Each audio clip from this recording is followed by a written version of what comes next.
every week in October, I'm reading a short story by Edgar Allan Poe, who is a American author, kind of known for his. He's the guy who wrote the poem called "The Raven." He wrote "The Pit and the Pendulum." He wrote a bunch of kind of classic, kind of scary stories, and so it's his work is kind of scary, but not like super disturb. Well, the one we're reading today is pretty disturbing. I will give some content warnings about that. So today we're going to. Now, I have been using poststories.com for a lot of this stuff, but with a particular story that we're reading today, if you want to follow along, you can read. Here's the link to the story we're reading today. So the story we're reading today, Berenice, I think that's how it's pronounced, was actually the original printing of the story, which is, I'll be reading the original printing today, but apparently when the story first got printed, people complained that the story was too violent, too disturbing. Now, of course, this is from 1835, so like back then, what was considered kind of like violent and disturbing is maybe different than what we would consider it in 2024. But compared to Poe's other stories, it is a little bit more intense, I guess. When you really think about it, like it's more like implied violence, but it is kind of yeesh. But so this story, a couple of content warnings. It does involve the horror kind of revolves around teeth. If you're uncomfortable with like any kind of like tooth dental horror, it's got that in it. Also, one of the characters marries his cousin. I know that's might be a little iffy if you don't if that makes you uncomfortable. Someone getting married to their cousin, that's a little bit if that's something you don't want to deal with. That's part of the story as well. But so they were printing the story. People complained that it was too violent, too disturbing. So the second printing of the story had part of the story like removed. So like a paragraph or two were like taken out. Now Poe himself didn't agree with having to like quote unquote censor his work.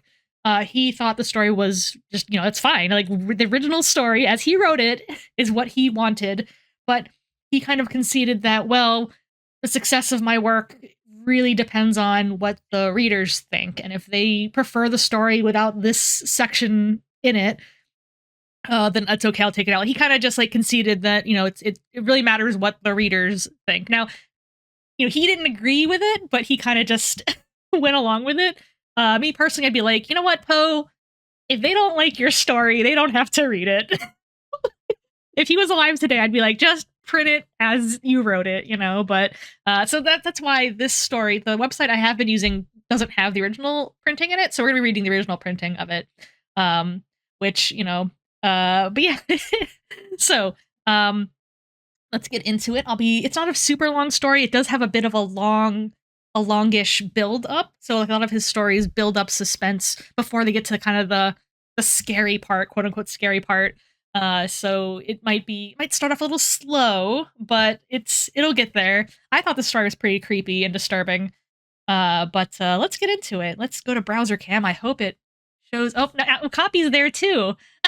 Hello, copy. Unfortunately, we gotta put a copy away because it's spooky time. We can't scare the copies.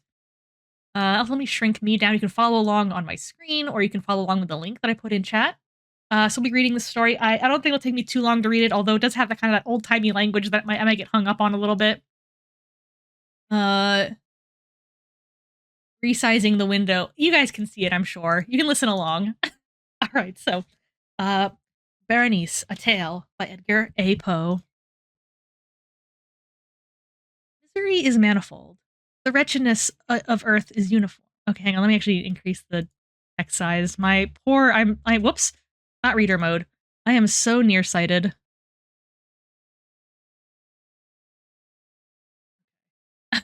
Okay, that's better. Sorry. I'm so nearsighted. I apologize.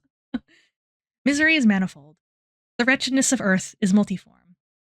Overreaching the wide horizon like the rainbow, its hues are as various as the hues of that arch, and as distinct too, yet as intimately blended. Overreaching the wide horizon like the rainbow. How is it that from beauty I have derived a type of unloveliness? From the covenant of peace like a smile of sorrow, but thus is it. And as in ethics, evil is a consequence of good, so, in fact, out of joy, sorrow is sorrow born. Either the memory of the past bliss is the anguish of today, or the agonies which are have have their origin in the ecstasies which might have been. I have a tale to tell, in its own essence rife with horror. I would suppress it if it were not a record more of feelings than of facts. My baptismal name is uh, Aegeus. I think that's how you say that. Sorry, guys. My baptismal name is Aegeus. That of my family I will not mention. Yet there are no towers in the land more time-honored than my gloomy, gray, hereditary halls. Our line has been called a race of visionaries, and in many striking particulars, in the character of my family mansion, in the frescoes of the chief saloon, in the tapestries of the dormitories, in the chiseling of some buttresses in the armory, but more especially in the gallery of antique paintings, in the fashion of the library chamber, and lastly, in the very peculiar nature of the library's contents. There is more than sufficient evidence to warrant the belief. The recollections of my earliest years are connected with that chamber, with its volumes, of which the latter I will say no more. Here died my mother, herein I was born. But it is mere idleness to say that I had not lived before. The soul has no previous existence. You deny it. Let us not argue the matter. Convinced myself, I seek not to convince. There is, however, a remembrance of aerial forms, of spiritual and meaning eyes, of sounds musical yet sad, a remembrance which will not be excluded, a memory like a shadow, vague, variable, indefinite, unsteady, and like a shadow too, the impossibility of my getting rid of it, while the sunlight of my reason shall exist. In that chamber I was born, thus awaking, as it were, from the long night of what seemed, but was not, non-entity at once into the very regions of fairyland, into a place of imagination, into the wild dominions of monastic thought and erudition. It is not singular that I gazed around me with a startled and ardent eye, that I loitered away my boyhood in books, dissipated my youth in reverie, but it is singular that years rolled away, and the noon of manhood found me still in the mansion of my fathers. It is wonderful what stagnation there fell upon the springs of my life, how wonderful and total an inversion took place in the character of my common thoughts. The realities of the world affected me as visions, and visions only, while the wild ideas of the land of dreams became, in turn, not the material of my everyday existence, but in the very deed of that existence, utterly and solely in itself. Berenice and I were cousins, and we grew up together in my paternal halls. Yet differently we grew. I ill of health and buried in gloom, she agile, graceful, overflowing with energy. Hers the ramble on the hillside, mine the studies of the cloister. I living within my own heart, addicted body and soul to the most intense and painful meditation.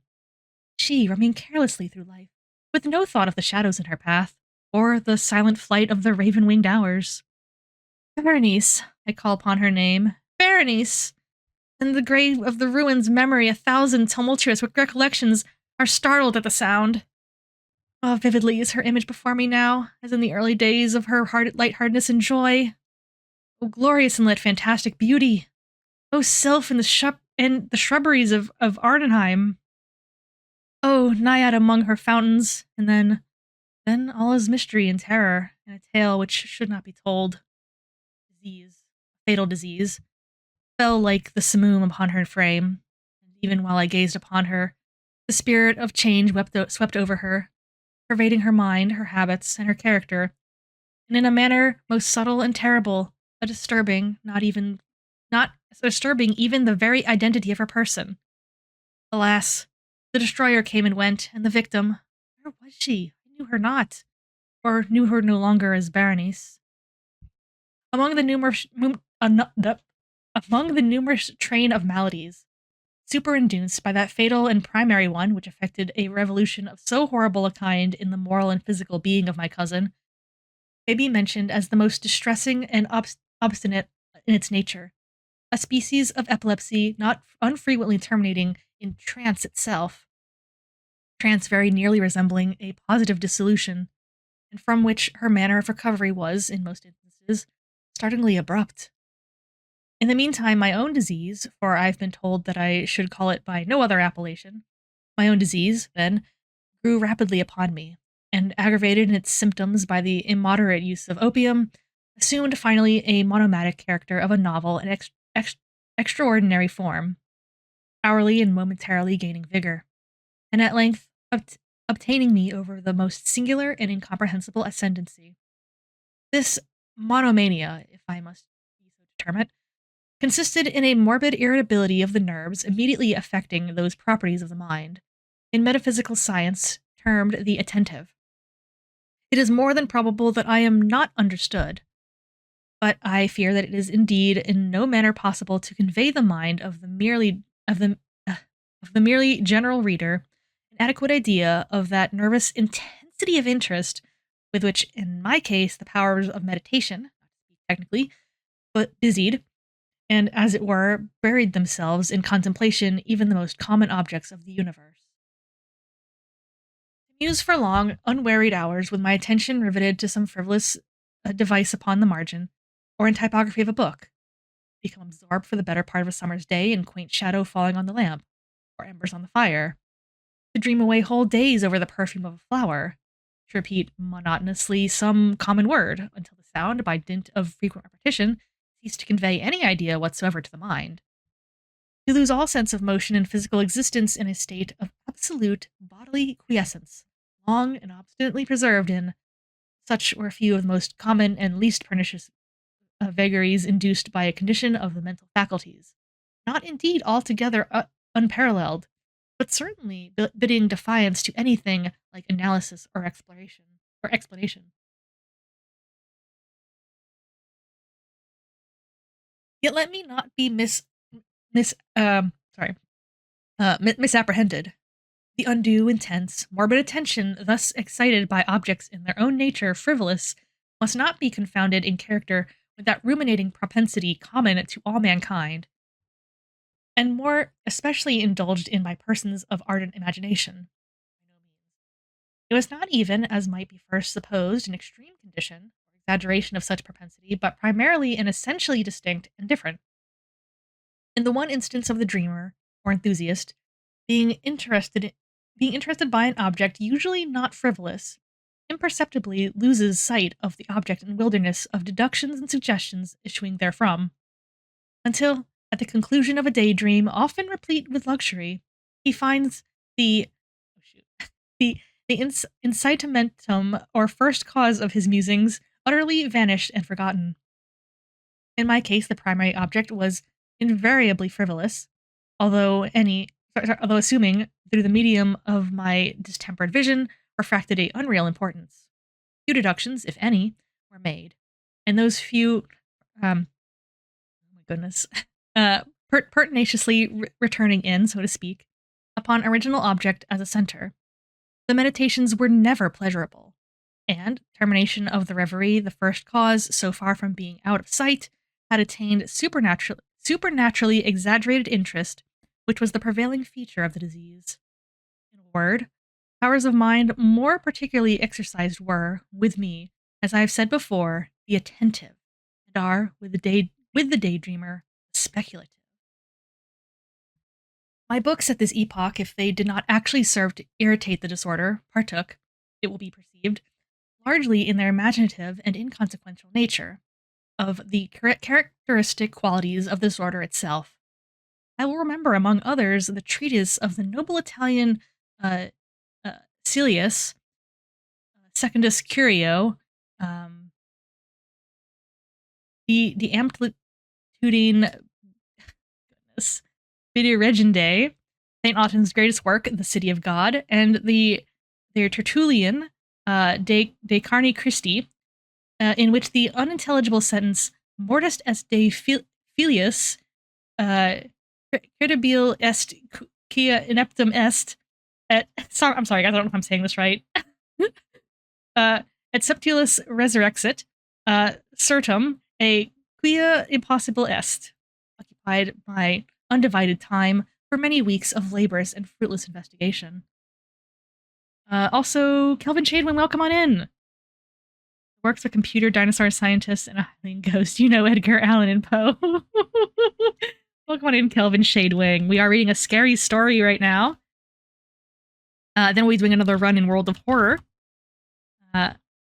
Unfortunately, this is all the old-timey language in here that I kind of struggle with, and the Latin, of course, but I'm doing my best. This story is pretty creepy. Disturbing. But we'll get to the disturbing stuff in a few paragraphs, I'm sure. Just gotta get through it. Yeah, it's spooky season. We're doing a short, scary story every Sunday from the month of October. But yes, it is Edgar Allan Poe time. How are you doing, Kelvin Shadewing? I hope you're doing well. Thus it will appear that, shaken from its balance only by trivial things, my reason bore resemblance to that ocean crag spoken by Ptolemy Hephaestion, steadily resisting the attacks of human violence, and the fiercer fury of waters and winds trembled only to the touch of the flower called asphodel. And although to a careless thinker it might appear a matter beyond doubt, the fearful alteration produced by her unhappy malady, in the moral condition of Berenice, would afford me many objects of exercise of that intense and morbid meditation whose nature I have been at some trouble in explaining. Yet such was not any means the wreck of her fair and gentle life. I did not fail to ponder frequently and bitterly upon the wonder-working means by which so strange revolution had been so suddenly brought to pass. But these reflections partook of not the idiosyncrasy of my disease, and were such as would have occurred, under similar circumstances, to the ordinary mass of mankind. True to its own character, my disorder reveled in the less important but more startling changes wrought in the physical frame of Berenice, and in the singular and most appalling distortion of her personal identity. So the story so far, I know it's a lot of it seems like it's kind of like a lot going on in this story. So this guy, he's always been kind of a sickly guy. He hangs out in the library growing up. He doesn't really he's not very social. Whereas his cousin, she's like this beautiful, social, kind of upbeat kind of lady, except that she becomes very ill, and her illness has something to do with it'll make her kind of go into a trance almost. She kind of gets it makes her very kind of get out of it. She's also, I guess it's kind of implied that she is being she's not as kind of beautiful as she once was. She's kind of more sickly looking. And she passes out. She goes in a fainting spell sort of, but she's that's kind of what's going on with her. Meanwhile, his condition is that he tends to obsess over things. He'll find himself obsessing over words or random shadows, or he gets an idea in his mind and he cannot stop thinking about it. And that's kind of something he deals with related to his condition. And these things are happening kind of simultaneously. His cousin's condition and his condition, different things, but he's just obsessing over certain things to an unusual degree. So that's what's happening so far in the story. Just to recap, because I know it's a little bit of a confusing story the way it's written, but that's pretty much what's happening so far. So we got the setup here. The two cousins, they got their own things going on with them. During the brightest days of her unparalleled beauty, most surely I had never loved her. In the strange anomaly of my existence, feelings with me had never been of heart, and my passions always were of the mind. Through the gray of early morning, among the trestled shadows of the forest at noonday, and in the silence of my library at night, she had flitted by my eyes, and I had seen her. Not as the living and breathing Berenice, but as Berenice of a dream. Not as a being of earthly, but as the abstraction of such a being. Not as a being, not as a thing to admire, but to analyze. Not as an object of love, but as the theme of the most abstruse, although desultory speculation. Now I shuddered in her presence, and grew pale at her approach. Yet, bitterly lamenting her fallen and desolate condition, I knew she had loved me long, and, in an evil moment, I spoke to her of marriage. And at the length of the period of our nuptials was approaching. Upon an afternoon in the winter of the year, one of the unseasonably warm, calm, and misty days which which are the nurse of the beautiful Halcyon, I sat, and sat, as I thought alone, the inner apartment of the library. But uplifting my eyes, Berenice stood before me. Was it my own excited imagination, or the misty influence of the atmosphere, or the uncertain twilight of the chamber, or the grey draperies which fell around her figure, that caused it to loom up in so unnatural a degree? I could not tell.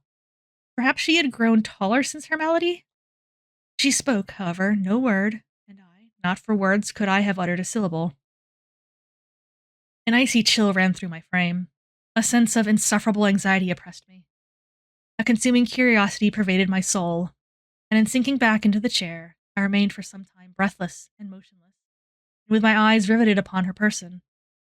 Alas! Its emaciation was excessive, and not one vestige of the former being lurked in any single line of the contour. My burning glances my burning glances at length fell upon her face.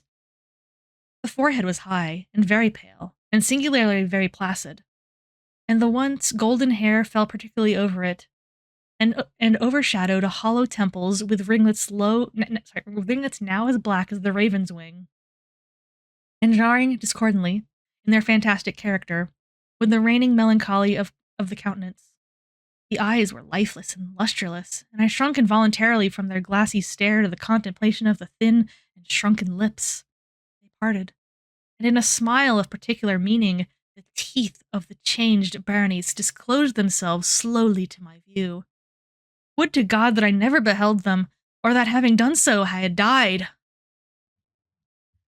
The shutting of a door disturbed me, and looking up, I found my cousin had departed from the chamber. But from the disordered chamber of my brain but from the disordered chamber of my brain had not, alas, departed, and would not be driven away, the white arid and ghastly spectrum of the teeth. Not a speck upon their surface, not a shade on their enamel, not a line in their configuration, not an indenture in their edges. But what a period of her smile had sufficed to brand upon my memory. I saw them now even more unequivocally than I had beheld them then. Teeth! The teeth! They were here and there and everywhere, invisibly, palpably before me, long, narrow, excessively white, with the pale lips writhing about them, in the very moment of their first terrible development. Then came the full fury of my monomania, and I struggled in vain against the strange and irresistible influence. In the multiplied objects of the external world, I had no thoughts before the teeth. All other matters and all different interests became absorbed in the single contemplation. They alone were present to the mental eye, and they, in their sole individuality, became the essence of my mental life. I held them in every light. I turned them in every attitude. I surveyed their characteristics. I dwelt upon their peculiarities.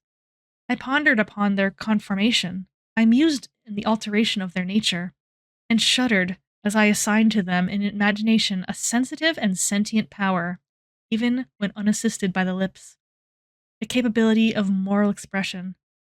Of Mademoiselle Sal, as it has been said, qui tu sais pas, oh goodness gracious, et qui tu sais pas étonnant des sentiments, and of Berenice, I more seriously believed qui tu sais oh my tenant de Adiz. I think he's just obsessing over her teeth.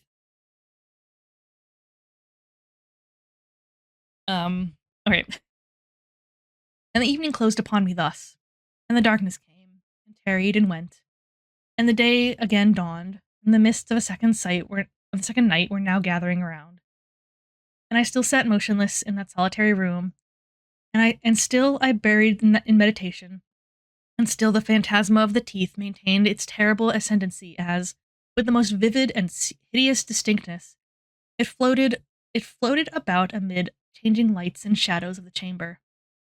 At length there broke forcibly upon my dreams a wild cry as of horror and dismay, and thereunto, after a pause, succeeded the sound of troubled voices intermingled with many moanings of sorrow or of pain. Oh yes, we're drinking water, Kelvin. Thank you, and have a good day at work. I arose hurriedly from my seat, and throwing open one of the doors to the library, there stood out in the antechamber a servant maiden, all in tears. She told me that Berenice was no more. Seized with an epileptic fit, she had fallen dead in the early morning, and now, at the closing of the night, the grave was ready for its tenant, and all the preparations for the burial were completed. With a heart full of grief, yet reluctantly and oppressed with awe, I made my way to the bedchamber of the departed.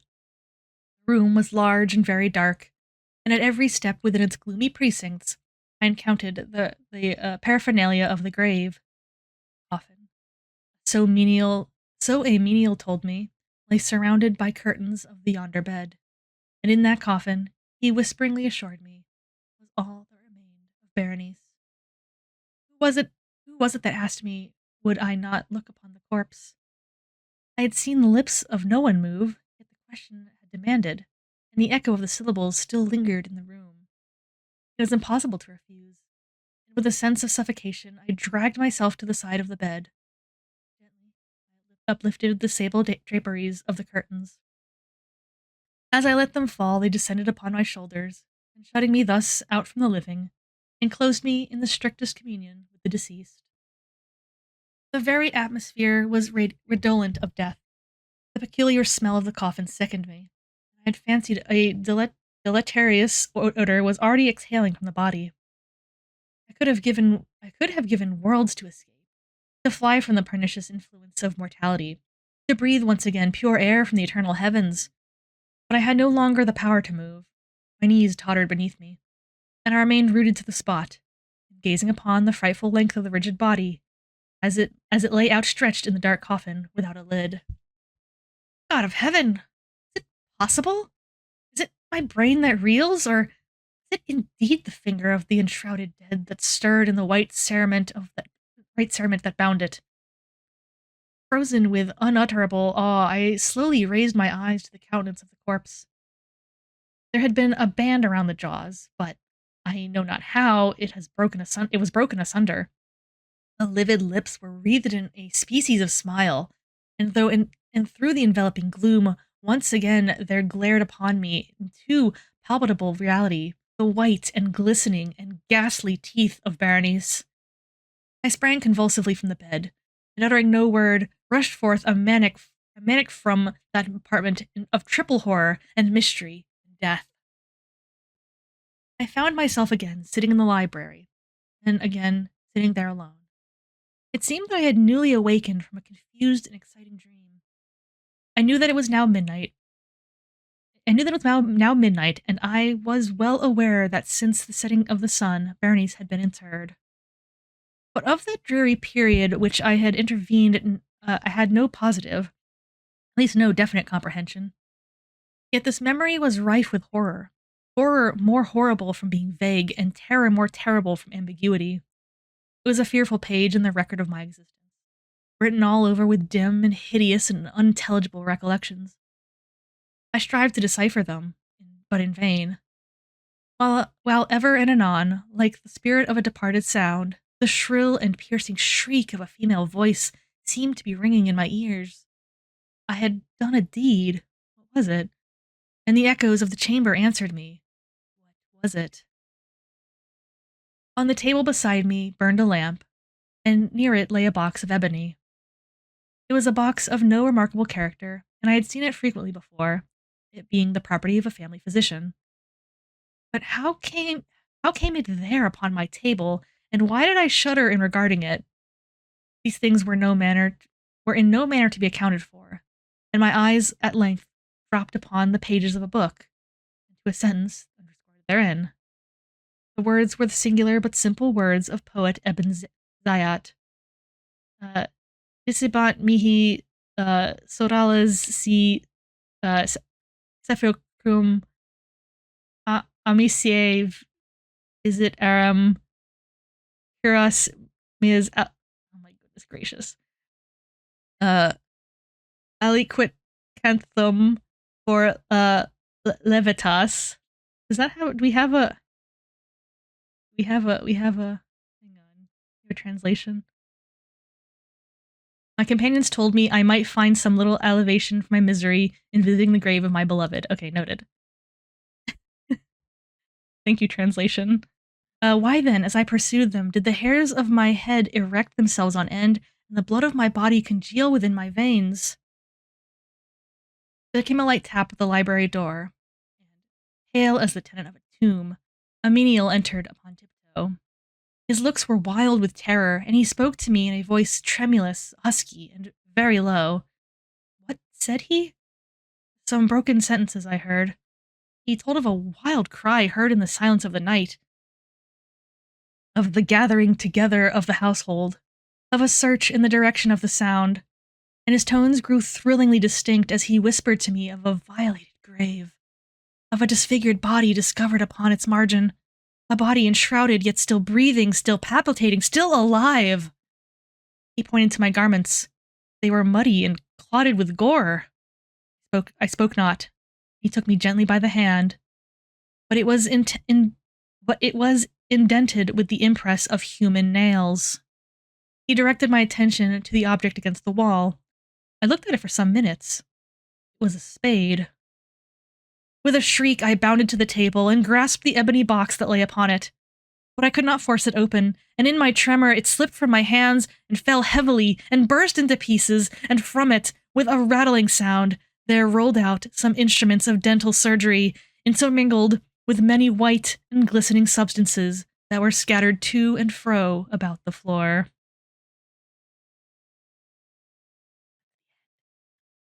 The end.